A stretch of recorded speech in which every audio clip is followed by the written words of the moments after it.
नमस्कार दोस्तों, मैं रोशन। आप सभी का स्वागत है अपने यूट्यूब चैनल स्टडी व्यू 2.0 में। हैप्पी दिवाली। आज दिवाली का दिन है, इसलिए सभी को मेरे तरफ से बहुत बहुत बधाइयाँ। और आप लोगों को दिवाली के ढेर सारी शुभकामनाएँ।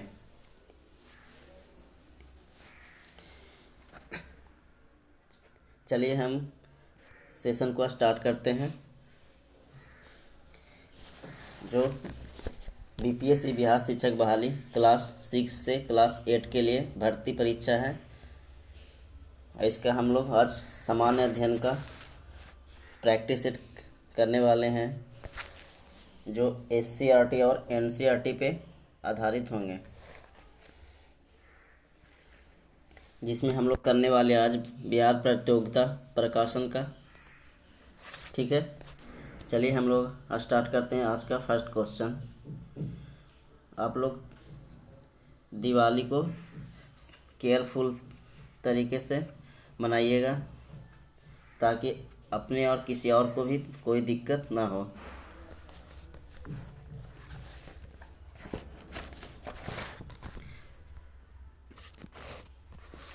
चलिए आज का फर्स्ट क्वेश्चन स्टार्ट करते हैं।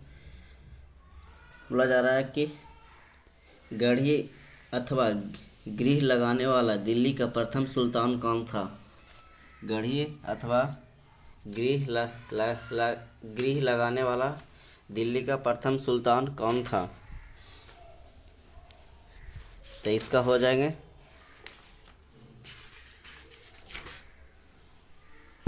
अलाउद्दीन खिलजी। क्या हो जाएंगे? अलाउद्दीन खिलजी हो जाएंगे। ठीक है, अलाउद्दीन खिलजी की बात करें तो ये 1200 क्या हो जाएंगे 1226 से 1316 है ना। 1226 से 1316 तक इसकी शासन में थी। अलाउद्दीन खिलजी के द्वारा लगाए जाने वाले दो नवीन कर थे, चटाई कर और गढ़ी कर। ठीक है, चटाई कर की बात करते हैं तो चटाई कर में दुधारू पशुओं पर लगाए जाने वाला कर है ना। चटाई कर की बात करते हैं तो दुधारू पशुओं पर लगाए जाने वाले कर है। और गढ़ी कर घरों एवं झोपड़ी पर लगाया जाता था। गढ़ी कर किस पे लगाया जाता था? गढ़ी। ठीक है, गढ़ी कर था जो घरों और झोपड़ी पर लगाए जाने वाला कर थे। नेक्स्ट क्वेश्चन पे आते हैं। क्वेश्चन नंबर 2, निम्न में से किस स्थान पर अलकनंदा तथा भागीरथी का संगम होता है। अलकनंदा तथा भागीरथी का संगम होता है तो किस स्थान पे हो जाएगा? इसमें देव प्रयाग है ना। देव प्रयाग। इसमें कुछ और पॉइंट हम देख लेते हैं। इसमें अलाउद्दीन खिलजी द्वारा इसमें खस्म यानी लूट का धन से सुल्तान का हिस्सा कितना होता था। सुल्तान का हिस्सा 1/4 भाग के स्थान पर 1/3 भाग कर दिया था। 1/4 भाग के स्थान पर और 1/3। अब भू राजस्व को दर को बढ़ाकर 1/2 भाग कर दिया था। भू राजस्व को दर को बढ़ाकर कितना कर दिया गया था? 1/2 कर दिया गया था। ठीक है, दीवाने रियासत या व्यापारियों पर नियंत्रण रखता था। यह बाजार नियंत्रण की पूरी व्यवस्था का संचालन करता था। अलाउद्दीन खिलजी है ना, बाजार नियंत्रण का पूरी व्यवस्था का संचालन करता था। उसके बाद आओ बात करते हैं रहना ए मंडी या क्या था? एक खदानों की बिक्री हेतु लगाया जाता था। खदानों की बिक्री हेतु लगाया जाता था। ठीक है, नेक्स्ट क्वेश्चन आते हैं। क्वेश्चन नंबर 2 हो गया देव प्रयाग में है ना। ये कहाँ पे मिलती है? देव प्रयाग में। देव प्रयाग। और उसके बाद विष्णु प्रयाग की बात करते हैं। विष्णु प्रयाग में धौली गंगा और अलकनंदा। विष्णु प्रयाग में क्या बनते हैं? धौली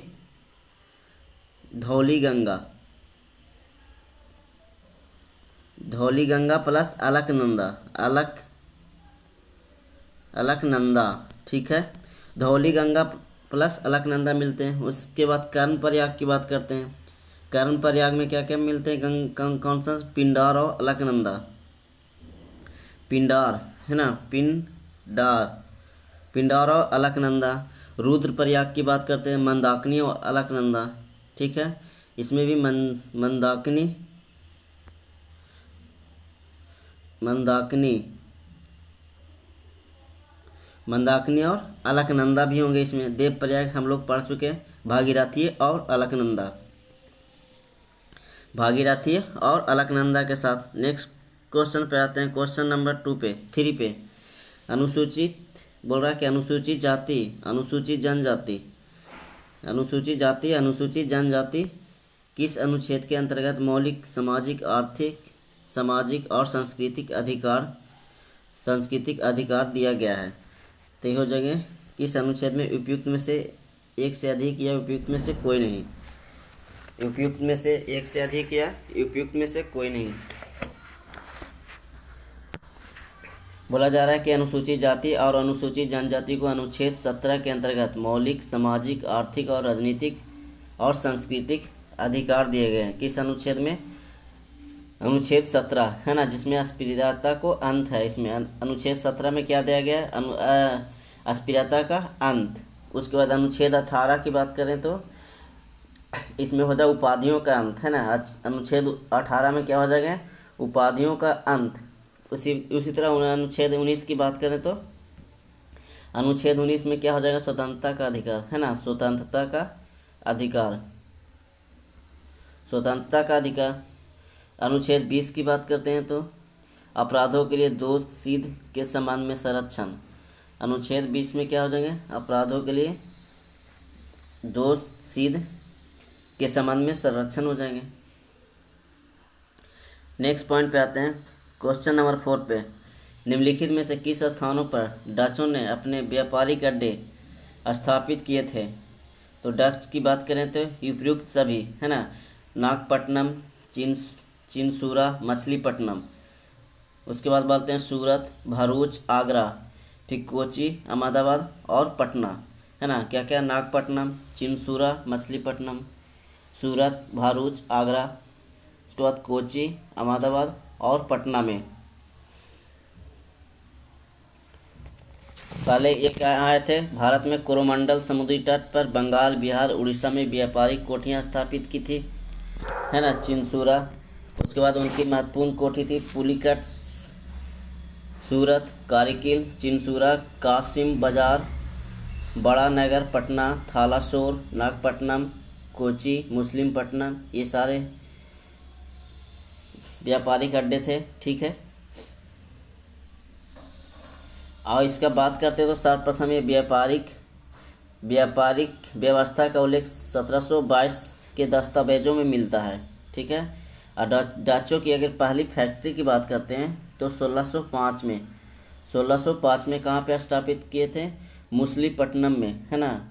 1605 में कहाँ पे? सबसे पहले मुस्लिमपट्टनम में स्थापित किए थे। यहाँ पे आपने क्या सिक्के भी ढालते थे, उसने सिक्के भी डालते थे मुस्लिमपट्टनम की बात। उसके बाद आते हैं 1616 में 1616 में कहाँ पे? सूरत में। 1627 में पिपली में। ठीक है, 1627 ये हो जाएंगे सूरत। उसके बाद 1627 की बात करें तो पिपली। ठीक है, पिपली में। और 1653 में बोले तो 1653, यहाँ लिख देते हैं 1653 में चिनसूरा में। ठीक है, नेक्स्ट पॉइंट पे आते हैं। यहाँ तक क्लियर होगा सभी को। नेक्स्ट पॉइंट पे आते हैं, निम्न खनिजों में किस खनिज का उत्पादन भारत में विश्व में अग्रणी है? अगर विश्व में अग्रणी की बात करें तो क्या हो जाएंगे? अभ्रक। ठीक है, क्या हो जाएंगे? विश्व में अग्रणी खनिज की बात करते हैं तो अभ्रक हो जाएंगे, है ना, चादरी अभ्रक जिसको बोल सकते हैं। 80% उत्पादन, कितना परसेंट? 80% का उत्पादन भारत में होता है। इसके बाद कुछ खनिज की बात करते हैं हम लोग। राज्य में, स्टेट में कुछ खनिज की बात कर लेते हैं। जैसे बिहार की बात करते हैं, है ना। बिहार में कौन कौन से खनिज होते हैं? तो होते गया, मुंगेर, कौन कहाँ कहाँ प्रमुख क्षेत्र है? तो कहाँ कहाँ ये हो जाएंगे? गया, मुंगेर, नवादा, ये अवरक का, और बांका में हो जाएंगे, है ना। अगर खनिज की बात करते हैं तो गया, मुंगेर, नवादा, जमुई और बांका में हो जाएंगे। उसके बाद बात करते हैं झारखंड में, तो कोडरमा, हजारीबाग, गिरिडीह और धनबाद में हो जाएंगे, ठीक है। फिर राजस्थान की बात करते हैं तो जयपुर और उदयपुर में हो जाएंगे खनिज ये अवरक उत्पादन। फिर उसके बाद आंध्र प्रदेश में हो जाएंगे, तो आंध्र प्रदेश में कौन कौन से जिले? नलौर और कृष्णा आदि, नलौर और कृष्णा आदि क्षेत्र में, ठीक है। नेक्स्ट पॉइंट की बात करते हैं चूना पत्थर, है ना। चूना पत्थर में क्या हो जाएगा? चूना पत्थर गोंडवाना को छोड़कर सभी काल की अपसादी शैल में पाया जाता है। गोंडवाना को छोड़कर सभी काल के अपसादी शैल में भी पाया जाता है चूना पत्थर। ये कहाँ पे ज़्यादातर पाया जाता है? कुडप्पा में, है ना। कुडप्पा और विंध्या शैलों के समूह में पाए जाते हैं। कुडप्पा और कहाँ पे? विंध्यन शैल के समूह में पाए जाते हैं। जैसे कर्नाटक, आंध्र प्रदेश, राजस्थान में चूना पत्थर के सर्वाधिक रिजर्व मौजूद हैं, है ना। कौन कौन से राज्य? कर्नाटक, आंध्र प्रदेश और राजस्थान में। इसके अगर उत्पादन में सबसे ज़्यादा बात करें चूना पत्थर में, तो राजस्थान प्रथम स्थान पे, मध्य प्रदेश सेकेंड स्थान पे और आंध्र प्रदेश थर्ड स्थान पे, ठीक है। उसके बाद बॉक्साइट की बात करते तो यह एल्युमिनियम का बॉक्साइट है, यह टर्शियरी काल की संरचना में पाया जाता है। यह है जो बॉक्साइट क्या है? टर्शियरी काल की संरचनाओं में पाया जाता है। यहाँ तक क्लियर होंगे सभी को। नेक्स्ट पॉइंट पे आते हैं, क्वेश्चन नंबर 6 पे इंटरनेट लचीलेपन सूचकांक जो भारत की रैंकिंग क्या है? बोला जा रहा है कि इंटरनेट लचीलेपन यदि रेजिलियंस इंडेक्स में, है ना, भारत की रैंकिंग पूछा जा रहा है। तो रेजिलियंस इंडेक्स में भारत की रैंकिंग कितनी हो जाएगी? तो छठा स्थान है ना। भारत की रैंकिंग कितना? छठे स्थान पे है, ठीक है। नेक्स्ट पॉइंट पे बात करते हैं, क्वेश्चन नंबर 7 पे Indian council of medical research बोला जा रहा है। Indian council of medical research cancer registry के आंकड़ों के अनुसार किस राज्य में कैंसर के सबसे अधिक मामले हैं? तो किस राज्य में? सबसे ज़्यादा उत्तर प्रदेश में है। किस राज्य में है? ये उत्तर प्रदेश में है। अगर वर्ष 2022 की बात करते हैं, वर्ष 2022 के दौरान अगर बात करते हैं तो लगभग कितने? 2,10,000, है ना। 2,10,000 नए मामले जो 2020 में एक थे 2 लाख 1,00,000 एक मिनट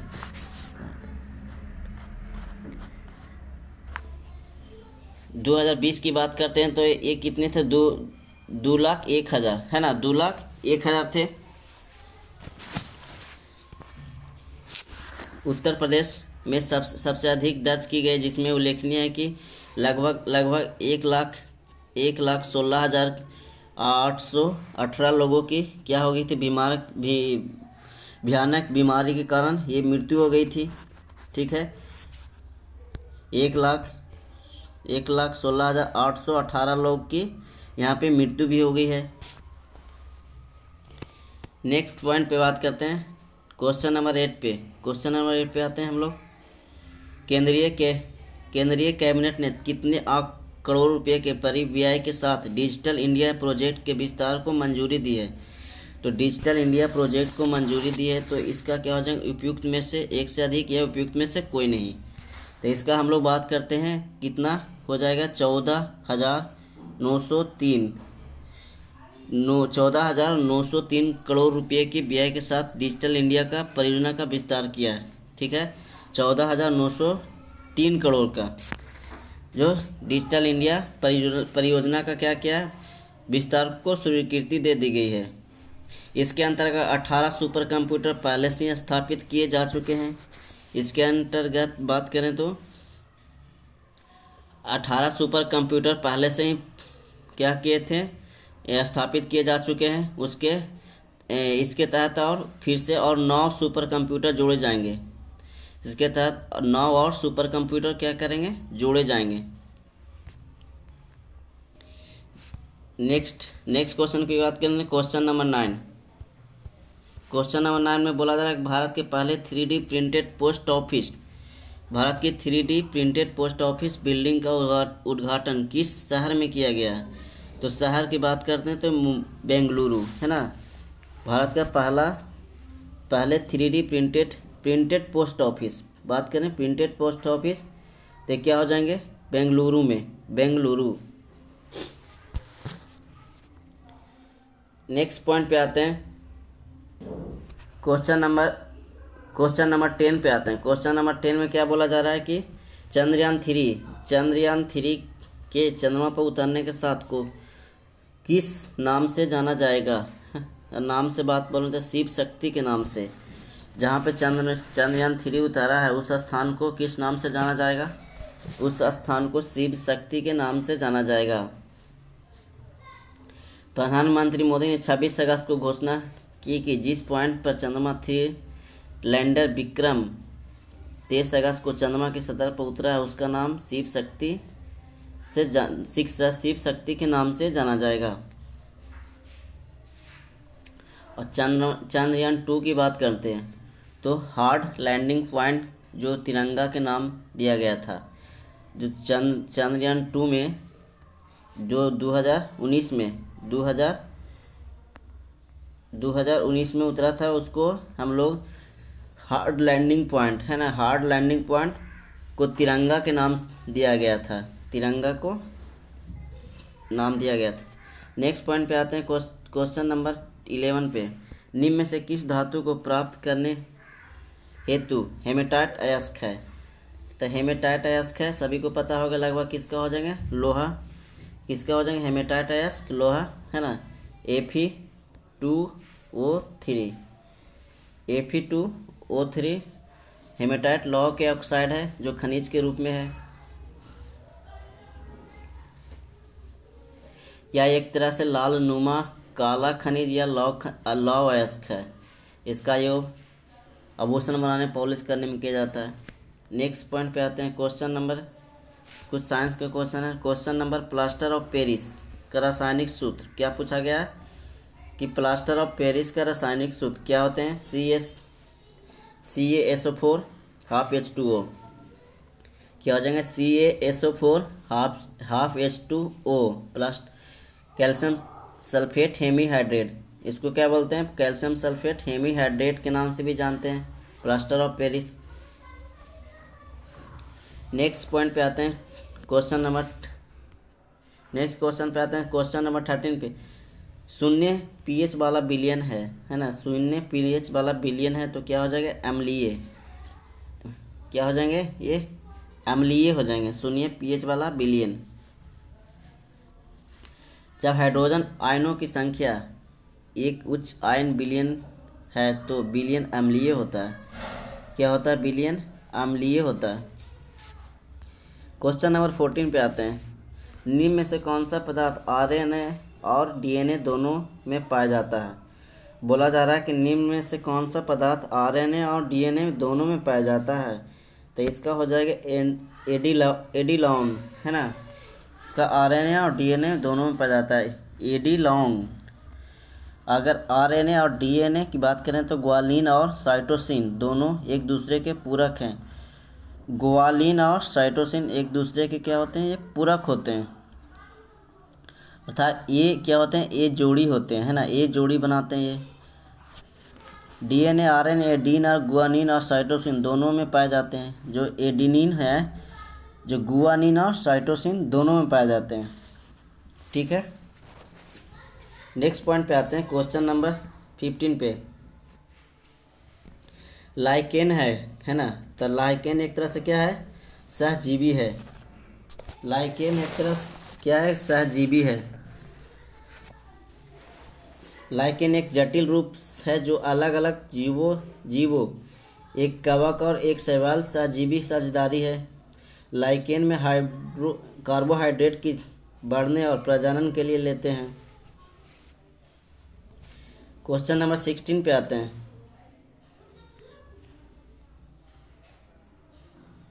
क्वेश्चन नंबर 16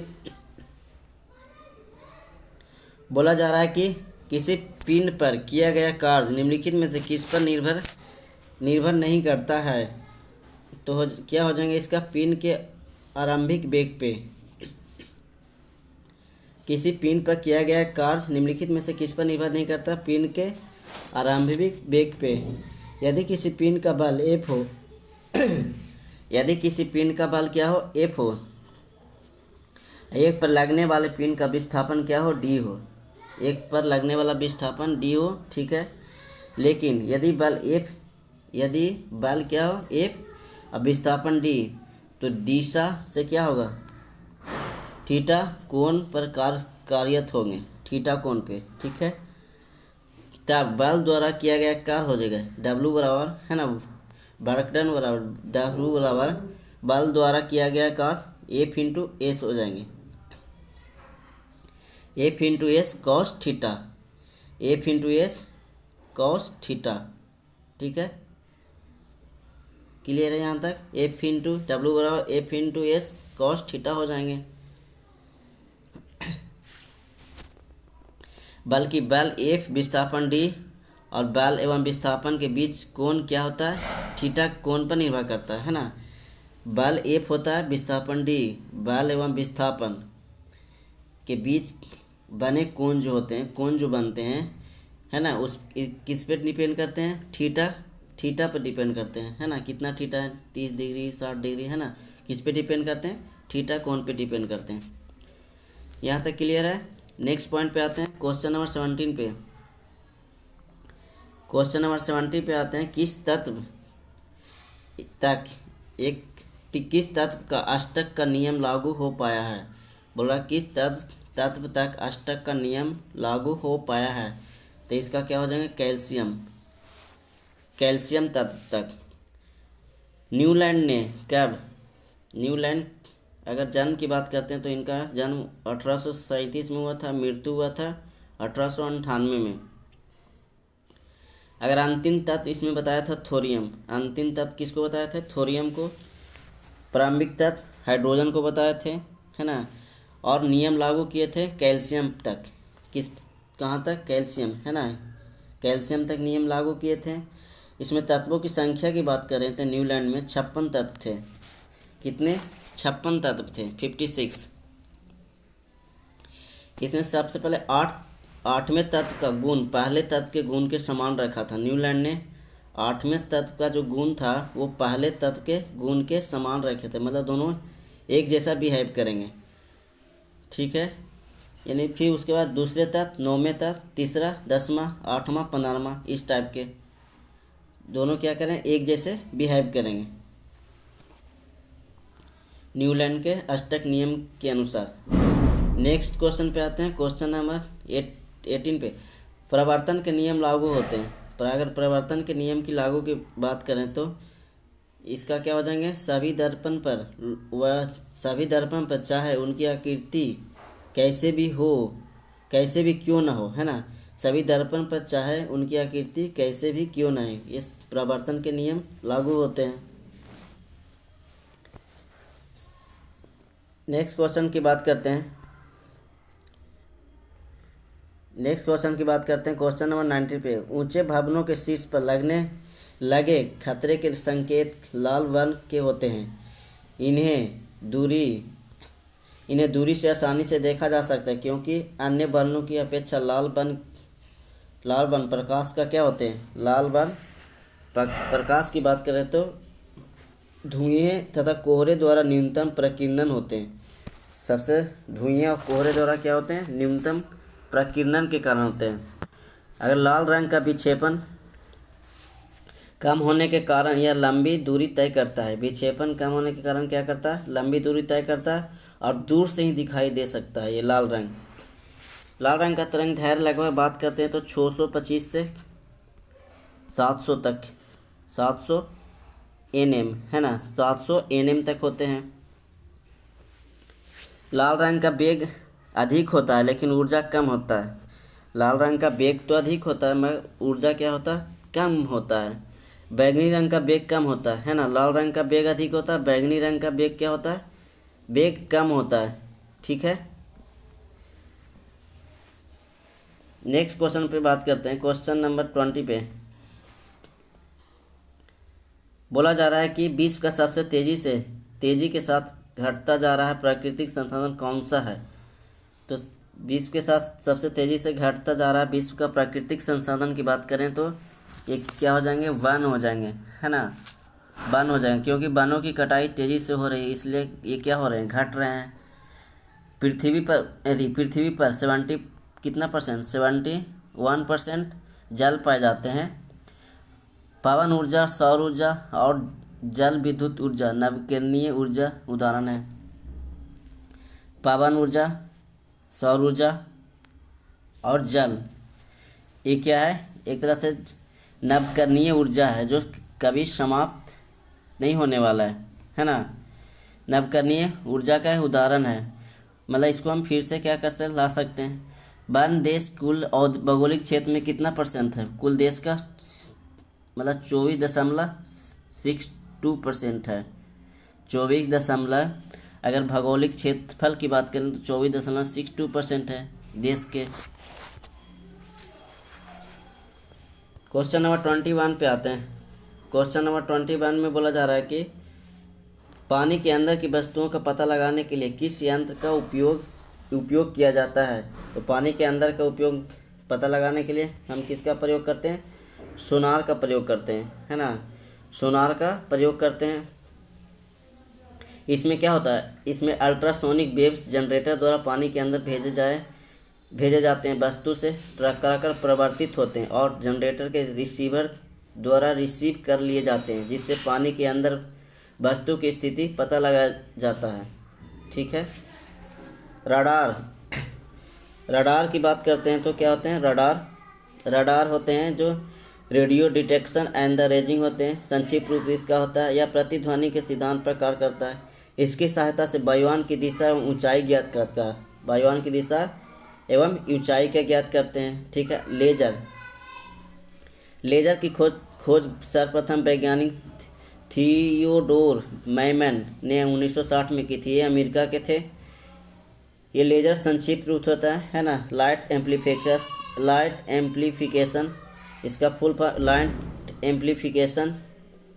और क्या होते हैं, LASER, है ना, light amplification, by simulated emissions radiation, है ना। ये क्या होता है, धातुओं को जोड़ने एवं काटने में, युद्ध में दुश्मनों को हथियार नष्ट करने में किया जाता है लेजर का। स्कूबा की बात करते हैं, एक पॉइंट और है, इसका उपयोग गोताखोरों द्वारा पानी के अंदर सांस लेने में किया जाता है, स्कूबा। नेक्स्ट पॉइंट पे आते हैं। क्वेश्चन नंबर 22, गुरुत्वाकर्षण का नियम किसके द्वारा प्रतिपादक किया गया था। तो गुरुत्वाकर्षण का नियम किसके द्वारा, आइजैक न्यूटन के द्वारा किया गया था। आइजैक न्यूटन के द्वारा किया गया था। यानी F = Gm1m2 बटे YR², है ना। यहाँ पे F बराबर क्या हो गया, F बराबर बात करें तो गुरुत्वाकर्षण बल, R बराबर दूरी और m1 m2 क्या हो गया, इसका द्रव्यमान हो गया। एक बार और देख लेते हैं। F बराबर क्या लिखें, F बराबर हो गया गुरुत्वाकर्षण बल, R बराबर दूरी, उसके बाद m1 और m2 बराबर क्या हो गया, द्रव्यमान। G = गुरुत्वाकर्षण, है ना, ग्रेविटी। नेक्स्ट पॉइंट पे आते हैं। क्वेश्चन नंबर 23 पे, बर्फ पानी पर तैरता है क्योंकि इसका घनत्व क्या होता है, पानी से कम होता है ना। इसका घनत्व पानी से क्या हो जाते हैं, कम जाते हैं। बर्फ का घनत्व पानी के घनत्व से 9% कम होता है। पानी का घनत्व की बात करते हैं तो पानी का घनत्व अधिकतम कितने डिग्री होते हैं, अधिकतम पानी का घनत्व 4 डिग्री सेल्सियस होते हैं। ठीक है। क्वेश्चन नंबर 24, निम्नलिखित में से कौन सा निर्वात में यात्रा नहीं कर सकता। अगर निर्वात की बात करते हैं तो किसमें, ये कौन सा हो जाएगा, ध्वनि, है ना। ध्वनि है जो निर्वात में यात्रा नहीं, वैक्यूम में यात्रा, ये क्या करते हैं, यात्रा नहीं करते हैं। नेक्स्ट क्वेश्चन आते हैं क्वेश्चन नंबर 25 पे। क्वेश्चन नंबर 25 में बोला जा रहा है निम्नलिखित में से कौन सा कथन गलत है। इसका गलत कथन का चयन करना है, ठीक है। इसका क्या हो जाएंगे गलत कथन। पदार्थ के कण स्थिर अवस्था में होते हैं, पदार्थ के कण स्थिर अवस्था में होते हैं, ये क्या है गलत है। बाकी सब सही है। पदार्थ के कण बहुत छोटे होते हैं, पदार्थ के कण एक दूसरे को आकर्षित करते हैं, पदार्थ के कण के बीच रिक्त स्थान होता है, ये सारे सही हो जाएंगे। सभी पदार्थ कणों से मिलकर ही बने होते हैं, है ना। सभी पदार्थ कणों से मिलकर ही बने होते हैं। पदार्थ के कण निरंतर गतिशील होते हैं, है ना। इसके कण क्या होते हैं गतिशील होते हैं। पदार्थ के कणों में गति ऊर्जा होती है, तापमान बढ़ने पर कणों की गति तेज हो जाती है। ये सारे पॉइंट पदार्थ के नियम के अनुसार है, ठीक है। बोला जा रहा है कि निम्न में से क्या धातुओं का भौतिक गुण नहीं है। निम्न में से कौन धातुओं का भौतिक गुण नहीं है, केवल ठोस अवस्था में होते हैं। धातु केवल ठोस अवस्था में होते हैं, ये क्या है सही नहीं है। आघात बंधनीय न होना और न ही तन्य होना। उसके बाद होते हैं ऊष्मा और विद्युत का कुचालक भी होते हैं, नीम गलनांक और कथनांक भी होते हैं इसका, है ना। धातुओं की तरह कठोर न होकर भंगुर होते हैं। अधातुओं की बात कर रहा था ना। निम्न अधातुओं का भौतिक गुण नहीं होते हैं, तो ये ठोस अवस्था में होते हैं। ये क्या है ये भौतिक गुण नहीं है, बाकी सब ठीक है। ये धातुएं विद्युत और ऊष्मा का कुचालक और अतन्य भी होते हैं। धातुओं की तरह कठोर ना होकर भंगुर भी होते हैं। इसका आघात वर्धनीय ना होना और ना ही तन्य होना, ऊष्मा और विद्युत के कुचाला होना, निम्न गलनांक और क्वथनांक होना। इसकी बात करें तो अधातुएं ठोस द्रव और ये क्या होते हैं ठोस द्रव और गैस तीनों अवस्था में पाए जाते हैं। अधातु ठोस द्रव और ये तीनों अवस्था में पाए जाते हैं, ठीक है। नेक्स्ट पॉइंट पे आते हैं क्वेश्चन नंबर 27। संयोजी इलेक्ट्रॉन मौजूद होते हैं। अगर संयोजी इलेक्ट्रॉन की बात करें तो एक इसमें मौजूद होते हैं, तो ये परमाणु की सबसे वाह कक्षा में, है ना। परमाणु की सबसे वाह कक्षा में संयोजी इलेक्ट्रॉन क्या होते हैं मौजूद होते हैं। संयोजी इलेक्ट्रॉन किसे कहते हैं किसी भी तत्व की 72 कोष में उपस्थित इलेक्ट्रॉनों की संख्या। किसी भी तत्व की 72 कक्ष में उपस्थित इलेक्ट्रॉनों की संख्या को ही हम लोग संयोजी इलेक्ट्रॉन कहते हैं। जैसे ऑक्सीजन 6 लिखते हैं, ऑक्सीजन का 6, इसमें क्या होगा 2 और 4, ठीक है। ऑक्सीजन कक्ष में 72 कोषों की संख्या कितनी हो जाएगा 4। इसी तरह सोडियम को लिखते हैं, सोडियम का कितना होता है 11, है ना, 11 हो गया। इसी तरह इसको क्या लिखते हैं इसका संयोजकता की 281, है ना। तो इसका संयोजी इलेक्ट्रॉनिक संख्या कितनी हो गया इसमें 1 हो गया। संयोजी इलेक्ट्रॉनिक संख्या 1 हो गया।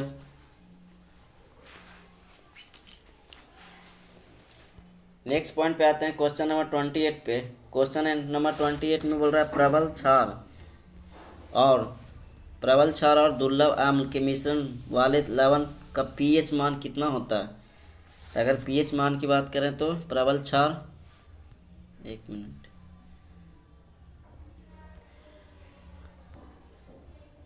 प्रबल क्षार और क्या हो रहा है प्रबल क्षार और दुर्लभ अम्ल के मिश्रण में लवण का पीएच मान होता है क्या होता है इसका पीएच मान होता है 7 से अधिक होता है ना, 7 से अधिक होता है।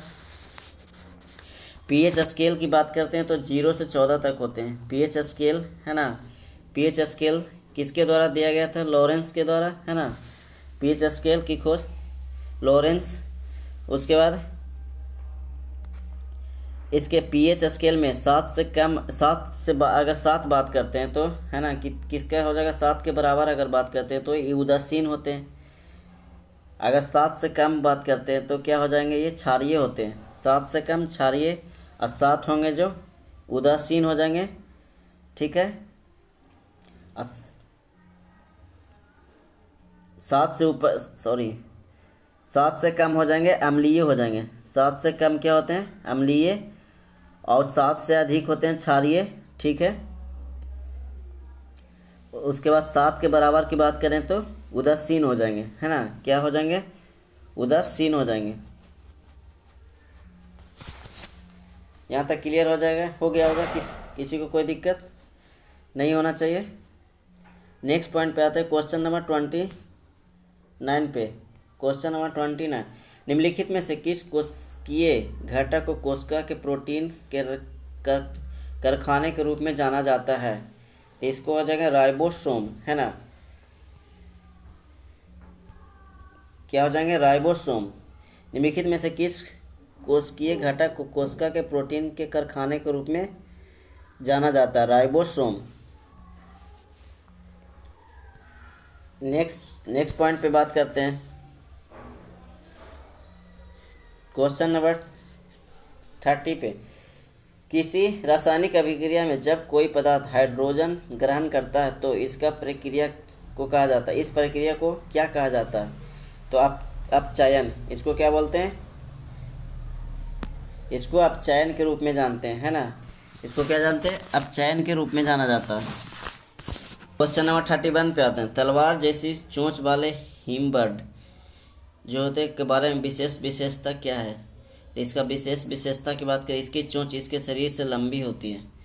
इसकी चोंच इसके शरीर से लंबी होती है। मुख्यतः ये दक्षिण अमेरिका में Bolivia, Colombia, Ecuador, Peru, Venezuela में पाई जाती है ना।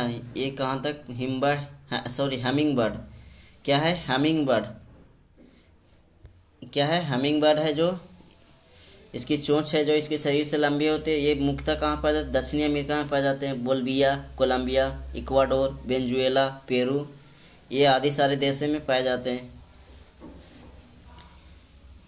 नेक्स्ट क्वेश्चन पे आते हैं, क्वेश्चन नंबर 32 पे।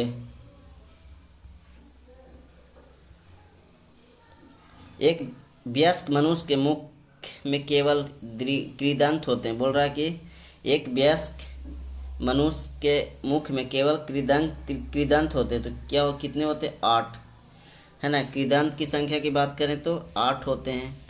रदनक की बात करें तो रदनक की संख्या की बात करें तो कितने होते हैं? 4 होते हैं, ठीक है। चवर्णक की बात करते हैं तो चवर्णक की संख्या की बात करते हैं तो कितनी हो जाएंगे? 12, है ना। आग्र चवर्णक की बात करते हैं तो 8 हो जाएंगे। आग्र चवर्णक 8 और चवर्णक 12। नेक्स्ट क्वेश्चन आता है, क्वेश्चन नंबर 33। पारिस्थितिकी तंत्र में विभिन्न पोषीय स्तरों के माध्यम से ऊर्जा प्रभाव होते हैं डैश क्या हो जाएंगे यहाँ पे? प्रत्येक उच्चतर पोषीय स्तर के साथ कम हो जाता है। प्रत्येक उच्चतर पोषीय स्तर के साथ क्या हो जाता है? यहाँ पे कम हो जाते हैं, ठीक है। नेक्स्ट क्वेश्चन पे आते हैं, क्वेश्चन नंबर 34 को। केंद्रीय प्रदूषण नियंत्रण बोर्ड द्वारा राशि के द्वारा आवासीय क्षेत्र के लिए प्रस्तावित मानक शोर स्तर कितना है? तो मानक शोर स्तर ये क्या हो जाएंगे? 45 डेसिबल, है ना। इसका गठन जो हुआ था केंद्रीय प्रदूषण नियंत्रण बोर्ड, इसका गठन जल प्रदूषण निवारण एवं नियंत्रण अधिनियम 1974 के अधीन सितंबर 1974 में किया गया था। रात्रि के दौरान आवासीय क्षेत्र के लिए प्रस्तावित मानक शोर 45 dB, है ना। दिन में 55 dB है। औद्योगिक क्षेत्र में अनुमेय सीमा लगभग 75 dB और रात में 70 dB डेसिबल, ठीक है, होना चाहिए। क्वेश्चन नंबर 35 पर निम्नलिखित में से प्राथमिक स्तर पर पर्यावरण अध्ययन की पाठ्यचर्या की विशेषता की पहचान कीजिए। पाठ्यचर्या की विशेषता की पहचान करें तो A, B और C, है ना। ये क्या तीनों हो जाएंगे? A, B और C। समावेशित, संदर्भ सहित और अनुभवात्मक, है ना। समावेशित, संदर्भ और अनुभवात्मक। नेक्स्ट नेक्स्ट पॉइंट पे आते हैं, क्वेश्चन नंबर 36 पे। क्वेश्चन नंबर 36 बोला जा रहा है कि पैने, चपटे एवं चौड़े आगे के दांतों वाले पशुओं के भोजन के लिए प्राथमिकता भिन्न होती है। ये पशु निम्न में से कौन सी खाद्य संबंधी प्राथमिकता को चुनेंगे? अगर खाद्य संबंधी प्राथमिकता को ये चुनेंगे तो घास और शाक को। क्या क्या बोल रहा है? पैने, चपटे एवं चौड़े आगे के दांतों वाले पशुओं के भोजन के लिए प्राथमिकता भिन्न होती है। ठीक है, ये पशु निम्न में से कौन सी खाद्य संबंधी प्राथमिकता को चुनेंगे? तो घास को और शाक को ही चुनेंगे।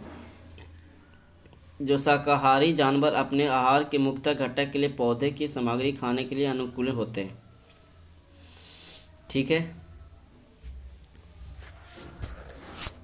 क्वेश्चन बोल रहा है 37 पे, मुस्कान ने परिवहन में डिजिटल वाहनों का उपयोग निषिद्ध होना चाहिए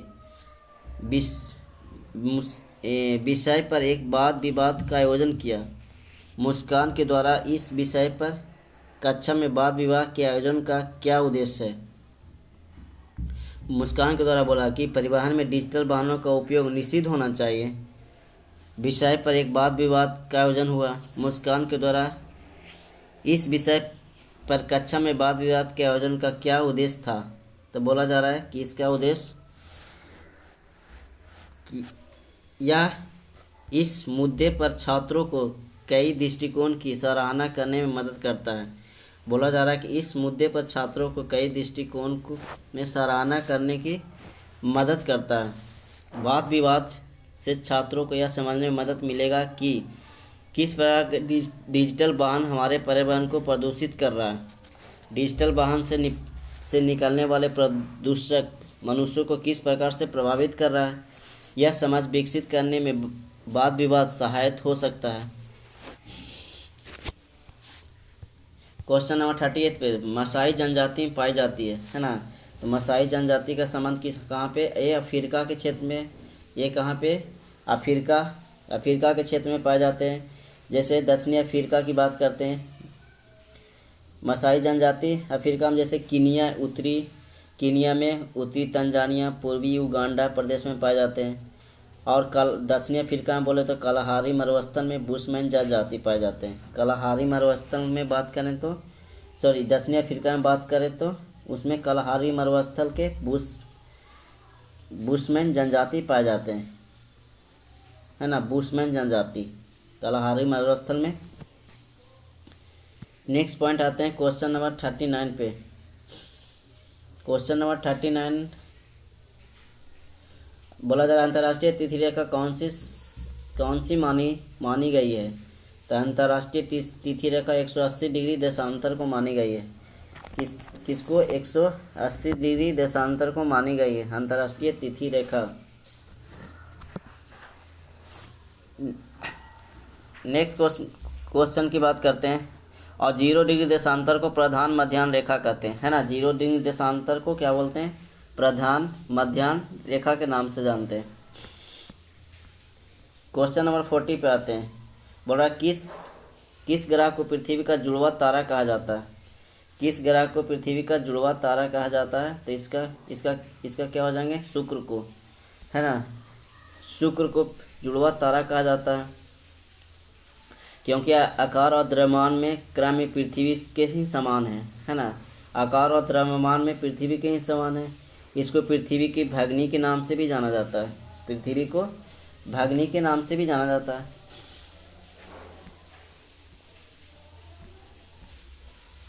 नेक्स्ट क्वेश्चन पे आते हैं। क्वेश्चन नंबर 41, भारत में नगरीय बस्ती के लिए एक मानक है। तो नगरीय बस्ती के लिए 50,000 या अधिक जनसंख्या, है ना। क्या होना चाहिए? 50,000 या अधिक जनसंख्या। ठीक है। नेक्स्ट पॉइंट पे बात करते हैं। क्वेश्चन नंबर 42 में नई दिल्ली का CBD है। तो CBD की बात करें तो ये कनॉट प्लेस, है ना। CBD क्या हो जाएंगे? Connaught place. केंद्रीय व्यापारिक क्षेत्र में अपनी सीबीडी किसी भी नगर का सबसे महत्वपूर्ण भाग होता है। महत्वपूर्ण क्या होते हैं? भाग होते हैं। महानगरों में से एक अधिक केंद्रीय व्यापारिक क्षेत्र होता है। दिल्ली का चांदनी चौक, कनॉट प्लेस तथा करोल बाग सीबीडी के अंतर्गत आते हैं। दिल्ली का चांदनी चौक, कनॉट प्लेस, करोल बाग, ये तीनों किसके अंतर्गत, ये चारों किसके अंतर्गत आते हैं? सॉरी, तीनों, ये तीन है जो सीबीडी के अंतर्गत आते हैं। नेक्स्ट क्वेश्चन आता है, कोरोमंडल तट में स्थित है। तो कोरोमंडल तट किसमें? तमिलनाडु, है ना। कोरोमंडल तट की बात करते हैं तो ये तमिलनाडु में स्थित है, तमिलनाडु राज्य में स्थित है। पूर्वी तट मैदान में से को उत्तर से दक्षिण उत्कल तट, उत्तरी सरकार एवं कोरोमंडल तट में विभाजित किया गया है। क्या बोला जा रहा है? पूर्वी तटीय मैदान को उत्तर से दक्षिण उत्कल तट, है ना, यहाँ लिख देते हैं उत्कल तट, उत्तरी सरकार एवं कोरोमंडल तट में विभाजित किया गया है। ये कहाँ पे? तमिलनाडु के क्षेत्र राज्य में। भारत में जनसंख्या की नकारात्मक वृद्धि कब देखा गया? तो कब हो जाएगा? 2011 से 2021। 2011 से 2021 में नकारात्मक वृद्धि देखा गया है। जनसंख्या में ऋणात्मक थी, है ना। वृद्धि दशकीय वृद्धि दर की क्या थी? ऋणात्मक थी। नेक्स्ट पॉइंट की बात करते हैं। उसके बाद बात करते हैं देश में सबसे कम 1901 से 2021 तक देश की जनसंख्या में धीमी गति से वृद्धि हुई थी, है ना। जनसंख्या में क्या हुई थी? धीमी गति से वृद्धि। बट 2021 के बाद भारत में जनसंख्या भी ऋणात्मक नहीं रही, है ना, ये तेज़ी से बढ़ता गया। उसके बाद क्वेश्चन नंबर 45 कहते हैं, राष्ट्रीय जनसंख्या नीति 2000 का लक्ष्य क्या था? तो राष्ट्रीय जनसंख्या नीति का बात करते हैं तो इसका हो जाएगा कुल प्रजनन दर को 2010 तक 2.1 तक लाना। कुल प्रजनन दर को 2010 तक 2.1 तक लाना, ठीक है। नए जनसंख्या नीति का दीर्घकालीन उद्देश्य सन 1945 तक स्थिर जनसंख्या को लक्ष्य को प्राप्त करना। जनसंख्या को क्या करना? स्थिर लक्ष्य को प्राप्त करना 2045, ठीक है। नेक्स्ट पॉइंट पे आते हैं, क्वेश्चन नंबर 46 पे, निम्नलिखित में से किसे काली मृदा कहते हैं? काली मृदा के नाम से किसे जानते हैं? चरनोजम को, है ना, काली मृदा के नाम से जाना जाता है, जो अर्ध मरुस्थलीय, कहाँ पे? अर्ध मरुस्थलीय व जलवायु प्रदेशों में पाई जाती है। इसमें ह्यूमस तक कैल्शियम की मात्रा अधिक होती है। काली मिट्टी को काफ़ी उपजाऊ भी काली मिट्टी क्या होती है? काफ़ी उपजाऊ भी होती है। जैसे काली मिट्टी के क्षेत्र प्रेरी तथा अर्जेंटीना के पम्पास में पाई जाती है। अर्जेंटीना में पम्पास में प्रदेश में पाई जाती है। नेक्स्ट क्वेश्चन की बात करते हैं,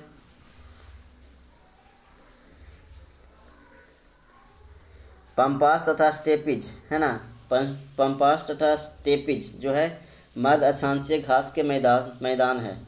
ये क्या है? मध्य अक्षांशीय घास के मैदान को बोलते हैं। मध्य घास के मैदान है जो विश्व के विभिन्न देशों में अलग अलग नाम से जाना जाता है। शीतोष्ण प्रकार की घासों को उत्तरी अमेरिका में प्रेरी के नाम से जानते हैं। शीतोष्ण प्रकार के घासों के मैदान को उत्तरी अमेरिका में प्रेरी, यूरोप में स्टेपिज, हंगरी में पूछताछ, अर्जेंटीना अगर उरुग्वे में बात करें तो पम्पास के नाम से जानते हैं। हंगरी और उरुग्वे में पम्पास, दक्षिणी अमेरिका में बेल्स के नाम से जानते हैं, ऑस्ट्रेलिया में डॉन्स के नाम से जानते हैं। ये सारे पॉइंट क्या करना है? नोट्स करते चलना, ठीक है। उसके बाद ऑस्ट्रेलिया में डॉन्स के नाम से, न्यूजीलैंड में कैंटावरी घास के मैदान के नाम से जानते हैं, है ना, कैंटावरी। ठीक है, वीडियो को पॉज करके सारे पॉइंट को क्या करना है, नोट्स करते चलना है। नेक्स्ट पॉइंट पर चलते हैं, यहाँ तक क्लियर होगा सभी को। क्वेश्चन नंबर 48 पे चलते हैं। सागरों में अधिकतम लवणता पाई जाती है। अगर सागरों में अधिकतम लवणता की बात करें तो कितना डिग्री से कितना डिग्री तक पाई जाती है, तो इसका हो जाएगा 20 डिग्री से 40 डिग्री उत्तरी अक्षांश के मध्य, है ना। 20 डिग्री से 40 डिग्री उत्तरी अक्षांशों के मध्य पाई जाती है।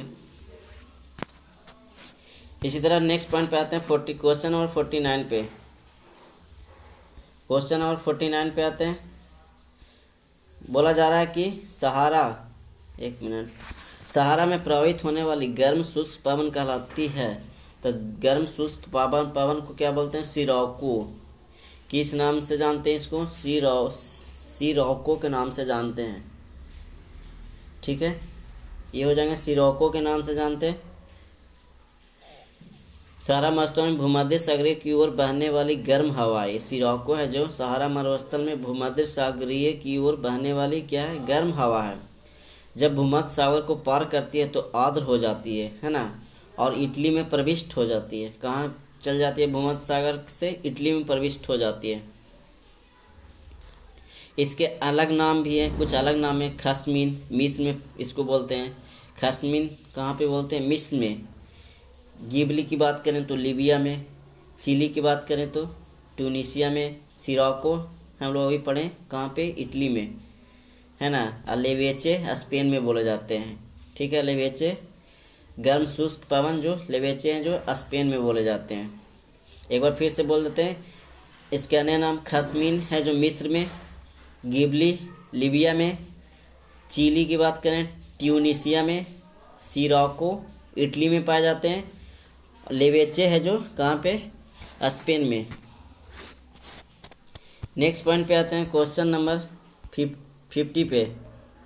क्वेश्चन नंबर 50 में बोला जा रहा है कि प्राचीन भारत की जोरबे संस्कृति निम्नलिखित राज्यों में से किस स्थान के नाम पर ही नामित की गई है।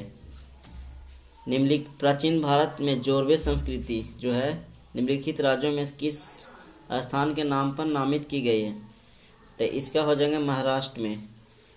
कहाँ पे, महाराष्ट्र से ये संबंधित है।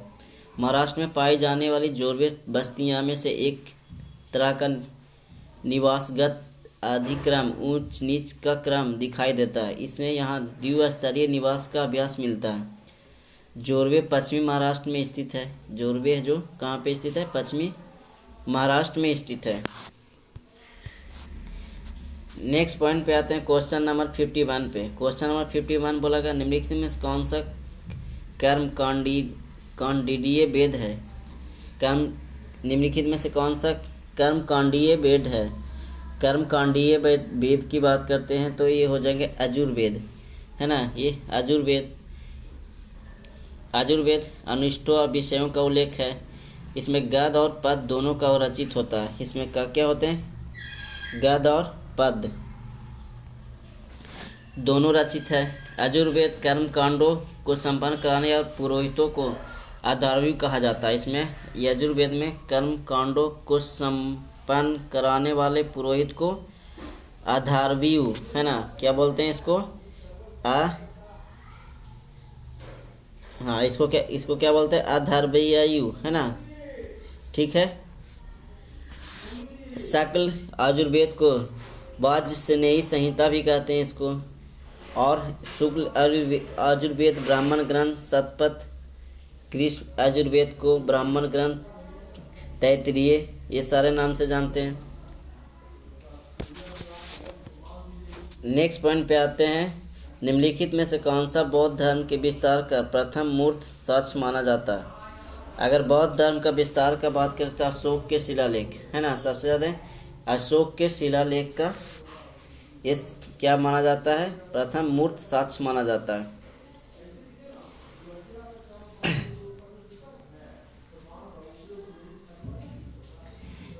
फिफ्टी थ्री में बोलते हैं, क्वेश्चन नंबर 53, प्राचीन भारतीय लेखों के अनुसार निम्नलिखित में से कौन सी दो नदियाँ के बीच की भूमि ब्राह्मणवत कहलाती है। तो कौन सी? सरस्वती नदी और दृश्यद्रिति नदी। प्राचीन भारतीय लेखों के अनुसार निम्नलिखित में से कौन सी दो नदियाँ के बीच की भूमि ब्रह्मवत कहलाती है? सरस्वती नदी और दृश्यद्रिति नदी, है ना। सरस्वती नदी को ऋग्वेद में सबसे पवित्र नदी माना गया है।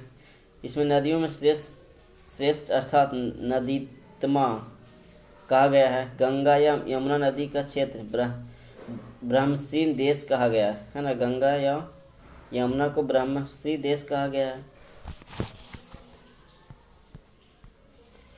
क्वेश्चन नंबर 54 पे आते हैं। निम्नलिखित में से कौन सा शासक मामलुक वंश का था? मामलुक वंश की बात करें तो ये बलवान हो जाएंगे, है ना। बलवान 1206 था। 1290 ईस्वी में दिल्ली पर शासन करने वाले सुल्तान 3 अलग अलग वंशों से संबंधित थे।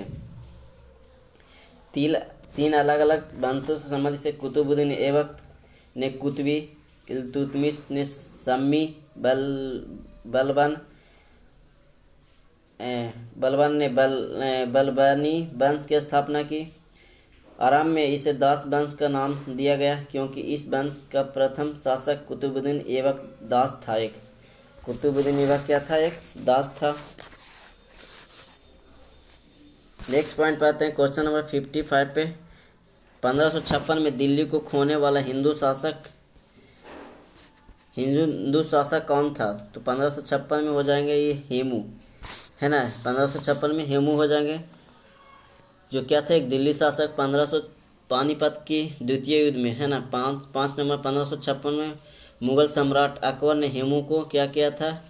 ये बीच में लड़ाई हुआ था और इसमें क्या हुए थे? हेमू को पराजित हुई थी। इसके पूर्व में हेमू ने दिल्ली पर अधिकार कर स्वयं को स्वतंत्र शासक घोषित किया। विक्रमादित्य की उपाधि भी धारण कर ली थी इसमें। और अभी हम लोग बताएं पानीपत के द्वितीय युद्ध ये क्या हो गए थे? पराजित हो गए थे। नेक्स्ट पॉइंट पे आते हैं। 56 में दक्षिण के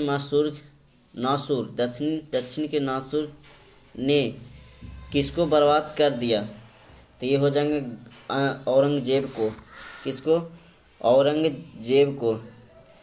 इतिहासकार यदुनाथ का कथन है कि जिस प्रकार स्पेन ने नासुर के नेपोलियन का विनाश कर दिया, उसी प्रकार दक्षिण के नासुर औरंगजेब को विनाश कर दिया। नासुर ने औरंगजेब को किसको विनाश किया? औरंगजेब को। ठीक है। नेक्स्ट पॉइंट पे आते हैं 57 पे। क्वेश्चन नंबर 57 में क्या बोला जा रहा है? निम्नलिखित में से किस अधिनियम द्वारा ईस्ट इंडिया कंपनी के व्यापारिक अधिकारों की समाप्ति कर दिया गया था? बोला निम्नलिखित में से किस अधिनियम द्वारा ईस्ट इंडिया कंपनी के व्यापारिक अधिकारों की समाप्ति कर दिया गया था? तो ये हो जाएंगे 1833 के चार्टर एक्ट द्वारा। 1833 के चार्टर एक्ट के द्वारा कंपनी के अधिकार पद को 20 वर्षों के लिए बढ़ा दिया गया।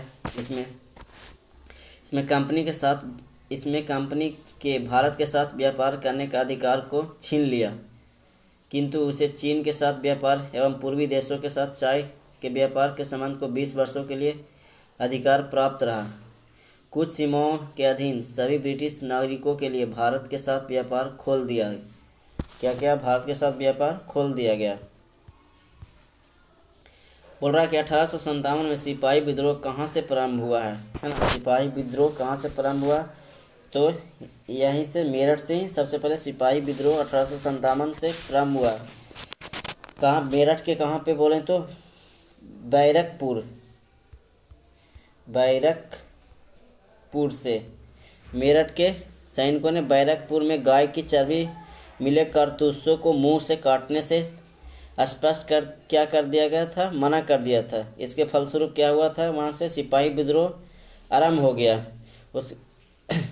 उसमें क्या हुआ था? 8 अप्रैल को उसे गिरफ्तार कर लिया गया, है ना। किसको? मंगल पांडे को, है ना। मंगल पांडे के द्वारा ही, मंगल पांडे एक सैनिक थे, है ना। तो 8 अप्रैल को उसको गिरफ्तार कर लिया गया। उसके बाद 8 अप्रैल 1957 को फांसी दे दी गई। 8 अप्रैल 1957 को क्या कर दी गई, फांसी दे दी गई। और फिर उसके बाद 10 मई 1857 से ही मेरठ में पैदल टुकड़ी 34वीं NI से क्या हुई, क्रांति शुरू हुई। 10 मई 1857 को, 10 मई 1857 को क्या हुई, क्रांति शुरू हो गई। नेक्स्ट पॉइंट पे आते हैं। यहाँ तक क्लियर है सभी को? क्वेश्चन नंबर 59 पे विधवा पुनर्विवाह एक्ट कब पास हुआ? विधवा पुनर्विवाह एक्ट कब पास हुआ? तो इसका बात करते हैं, हो जाएगा 1856 में।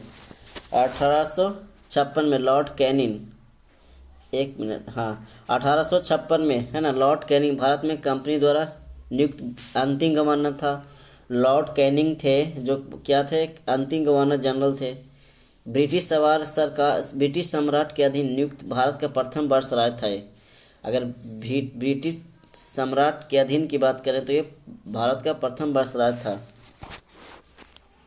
कैनिंग के ही समय 1856 में कैनिंग के ही समय विधवा पुनः विवाह अधिनियम पारित हुआ। इस एक्ट को डलहौजी के काल में पेश किया गया, है ना। पेश की बात करें तो किसके काल में, लॉर्ड डलहौजी के काल में पेश किया गया, ठीक है। लॉर्ड डलहौजी के काल में क्या किया गया, पेश किया गया। नेक्स्ट क्वेश्चन पे आते हैं, क्वेश्चन नंबर 60। 1925 के कानपुर में कांग्रेस अधिवेशन के अध्यक्ष कौन है? तो 1925 में कांग्रेस के 1925 में कानपुर में कांग्रेस अधिवेशन के अध्यक्ष कौन है? तो इसका क्या हो जाएगा, सरोजनी नायडू, है ना, सरोजनी नायडू।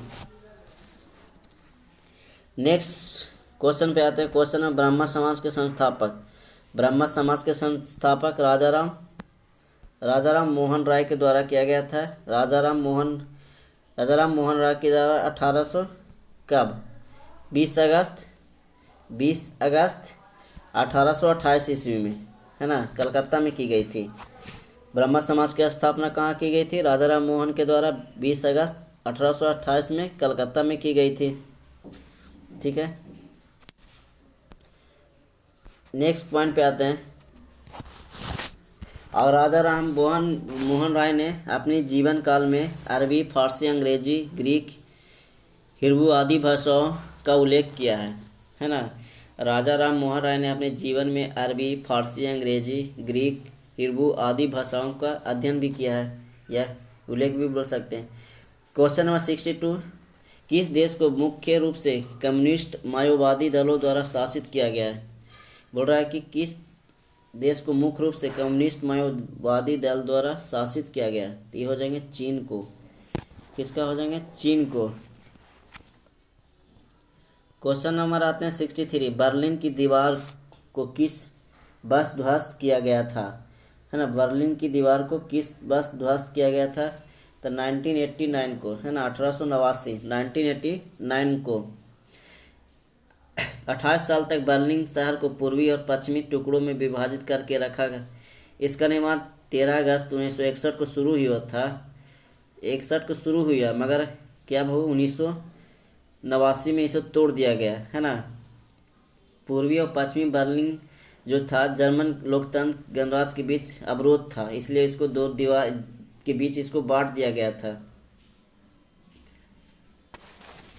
नेक्स्ट क्वेश्चन पे आते हैं। क्वेश्चन नंबर 64 पे स्वतंत्रता, समानता, बंधुता की प्रेरणा से ली गई है। तो ये कहाँ से ली गई है? तो ये हो जाएगा फ्रांसीसी क्रांति। कहाँ से ली गई है? फ्रांसीसी क्रांति से। फ्रांसीसी क्रांति की बात करें तो कब हुई थी? 1789 में, 1789 में, है ना। लुईस 16वां के शासनकाल में हुई थी। लुईस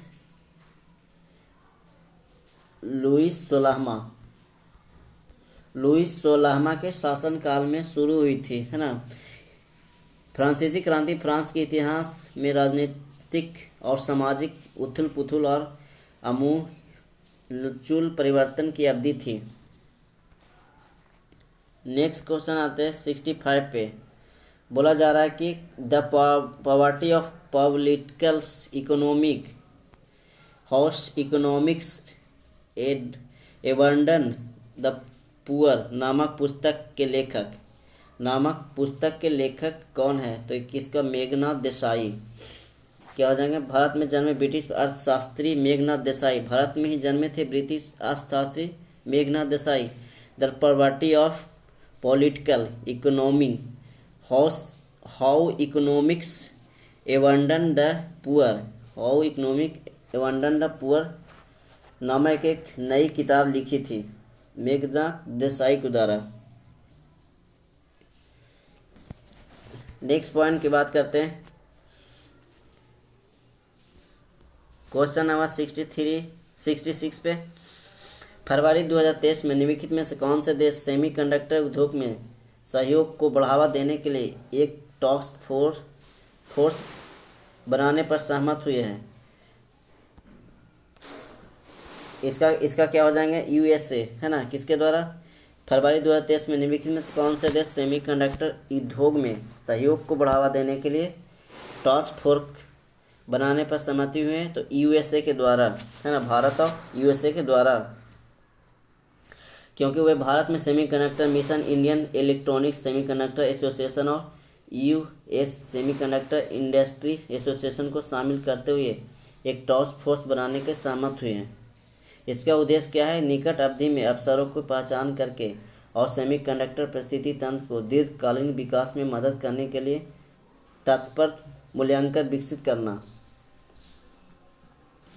नेक्स्ट क्वेश्चन आता है 67 पे। तीसरा, Interpol young global police leaders programme किस शहर में आयोजित की गई है? किस शहर में आयोजित की गई है? तो ये हो जाएंगे नई दिल्ली में, है ना। यह 25 जनवरी से शुरू होकर 28 फरवरी तक चला। यह कार्यक्रम में 44 देशों में लगभग 59 प्रतिभागियों ने हिस्सा लिया। इसका मुख्यालय लियोन फ्रांस में स्थित है ना। इंटरपोल जो मुख्यालय है लियोन्स फ्रांस में स्थित है। अहमद नासिर अल लाइसी के वर्तमान अध्यक्ष हैं। इंटरपोल के अध्यक्ष कौन है? अहमद नासिर, यहाँ लिख देते हैं अहमद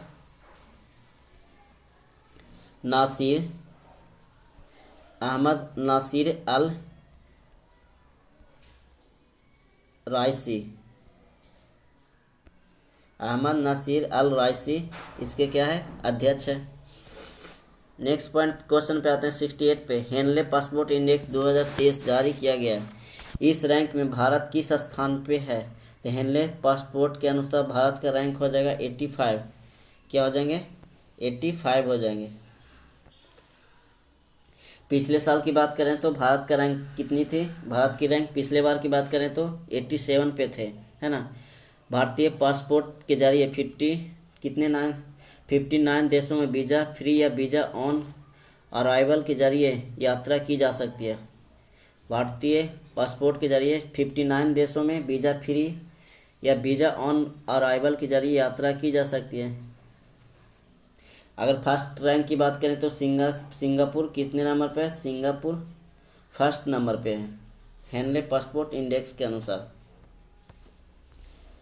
बोला जा रहा है किस राज्य सरकार द्वारा 18 जनवरी 2023 को राज्यों में कांटी बेलुए, है ना, कांटी बेलुगु योजना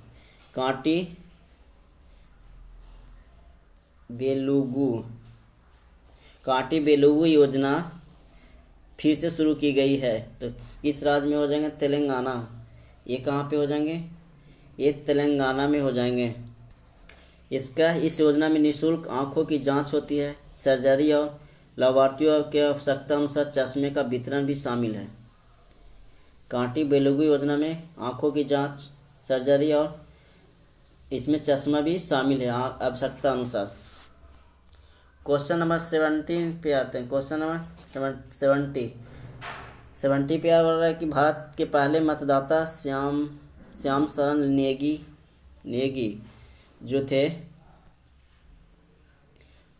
नेगी का 5 नवंबर 2022 को निधन हो गया। वह किस राज्य से संबंधित है?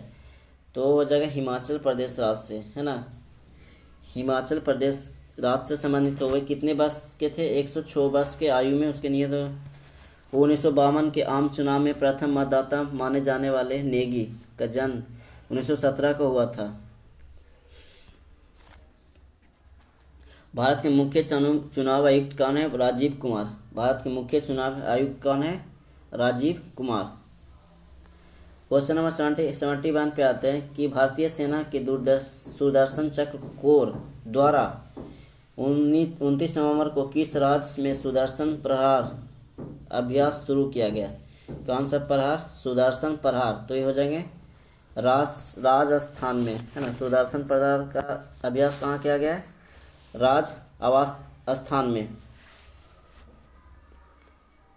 नेक्स्ट क्वेश्चन आता है, किस राज्य सरकार ने संस्कृति की विरासत को प्रोत्साहित करने के लिए प्रसून जोशी को अपना ब्रांड एम्बेसडर नियुक्त किया? प्रसून जोशी को ब्रांड एम्बेसडर किस राज्य सरकार के द्वारा नियुक्त किया गया? ये हो जाएंगे उत्तराखंड राज्य सरकार के द्वारा, है ना। उत्तराखंड राज्य सरकार के द्वारा प्रसून जोशी को ब्रांड एम्बेसडर नियुक्त किया गया है। नेक्स्ट क्वेश्चन आते हैं क्वेश्चन नंबर 73 पे। बल्लम काली बोट रेस किस राज्य में आयोजित किया जाता है? बल्लम काली बोट रेस, है ना। बोट का रेसिंग सबसे ज़्यादा तो पता है केरल में ही किया जाता है लगभग, है ना। केरल में ही, तो इसको बोलते हैं बल्लम काली बोट रेस। तो केरल राज्य में आयोजित किया जाता है। यह वास्तव में ओणम त्यौहार का एक भाग है ना। इसको बोलते हैं, ये कौन से नदी पे? पंबा नदी में होने वाला है। ओणम त्यौहार है एक वास्तव में पारंपरिक रस है जो ओणम त्यौहार है, ठीक है। पंबा नदी पे। नेक्स्ट क्वेश्चन पे आते हैं क्वेश्चन नंबर 74 पे। देवदास उपन्यास किसने लिखा था? तो देवदास उपन्यास शरत चंद्र चट्टोपाध्याय। किनके द्वारा लिखा गया है? शरत चंद्र चट्टोपाध्याय के द्वारा। रविन्द्रनाथ की बात करते हैं तो गोरा लिखे थे रविन्द्रनाथ की बात करते हैं तो गोरा, ठीक है। मुल्कराज आनंद की बात करते हैं तो कूली और अनचटेबल। मुल्कराज आनंद की बात करते हैं तो कूली और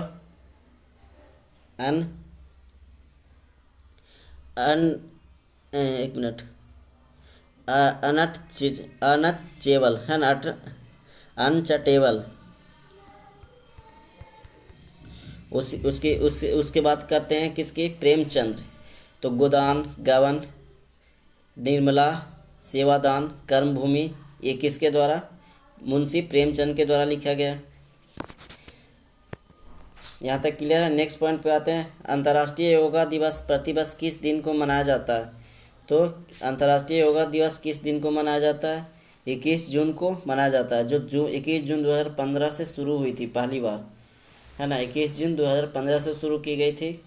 इसमें लगभग 193 सदस्य द्वारा, संयुक्त राष्ट्र सदस्यों द्वारा क्या किया गया था? योगा दिवस के रूप में मनाने का प्रस्ताव पारित किया गया था। क्वेश्चन नंबर 76 में भारत की प्रथम नोबेल पुरस्कार विजेता महिला का नाम बताएं। तो भारत में सबसे नोबेल पुरस्कार विजेता का नाम है मदर टेरेसा, है ना। मदर टेरेसा, ठीक है। जो 1979 में क्या मिला था? नोबेल शांति पुरस्कार मिला था। नोबेल के शांति 1979 में, क्या 1979 में इनको नोबेल पुरस्कार मिला था, मदर टेरेसा। नेक्स्ट क्वेश्चन आते हैं। संयुक्त राष्ट्र सुरक्षा काउंसिल के अस्थायी सदस्यों की संख्या कितनी है? अस्थायी सदस्यों की संख्या की बात करते हैं तो कितनी हो जाएंगे? 5 हो जाएंगे। अस्थायी सदस्यों की संख्या की बात करते हैं तो 5। कौन कौन से देश इसमें देश शामिल है? ब्रिटेन, चीन, फ्रांस, रूस और अमेरिका, है ना। ब्रिटेन, चीन, फ्रांस, रूस और अमेरिका शामिल है। ये 5 सदस्य अस्थायी सदस्य है। क्वेश्चन नंबर 78 पे आता है। नेताजी सुभाष राष्ट्रीय क्रीड़ा संस्थान कहाँ पर स्थित है? तो हो जाएंगे बी में, पाटीला में। पाटीला। नेताजी सुभाष राष्ट्रीय क्रीड़ा संस्थान कहाँ पर स्थित है? सॉरी, पटियाला में। पाटियाला, है ना, पटियाला में स्थित है। ये संस्थान की बात करें तो 268 एकड़ क्षेत्र में फैला हुआ है ना, 268 एकड़ क्षेत्र में फैला हुआ है। कीड़ा माने मतलब खेल है ना, खेल परिसर।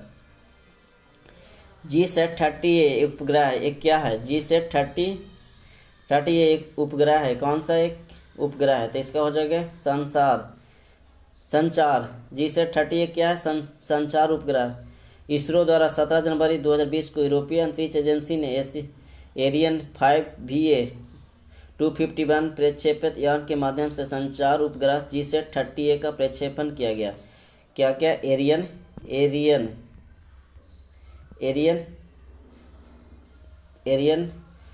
5VA 251, ठीक है। इससे क्या किया गया था, संचार उपकरण का प्रक्षेपण किया गया था। नेक्स्ट क्वेश्चन पे आते हैं। क्वेश्चन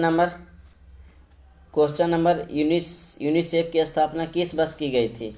यूनिसेफ की स्थापना किस वर्ष की गई थी, तो इसका क्या हो जाएंगे, 1946 में, है ना। यूनिसेफ 1946 में। ये क्या है, राष्ट्रीय बाल कोष के है, एक तरह से राष्ट्रीय बाल कोष है। इसका मुख्य उद्देश्य द्वितीय विश्व में नए राष्ट्रों को बच्चों को खाना और स्वास्थ्य सेवाएं उपलब्ध कराना था। खाना स्वास्थ्य सेवा उपलब्ध करवाना था। नेक्स्ट क्वेश्चन आते हैं। यहाँ से रीजनिंग और मैथ के क्वेश्चन स्टार्ट हो गए, इसलिए आप लोगों का जीके और जीएस का क्वेश्चन हमने पूरा करवा दिया है। आप लोगों को वीडियो कैसा लगा, वीडियो का क्वालिटी या कंटेंट अच्छा लगता है तो वीडियो को लाइक कर दें एक बार और शेयर कर दें, और सब्सक्राइब बटन पे ज़रूर क्लिक कर दें और उस पर ऑल नोटिफिकेशन पे क्लिक कर दें, ताकि आपको जितने भी वीडियो हम यहाँ से अपलोड करें आपके पास ये नोटिफिकेशन पहुँच जाए।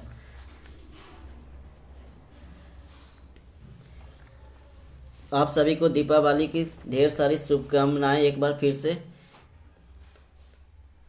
धन्यवाद।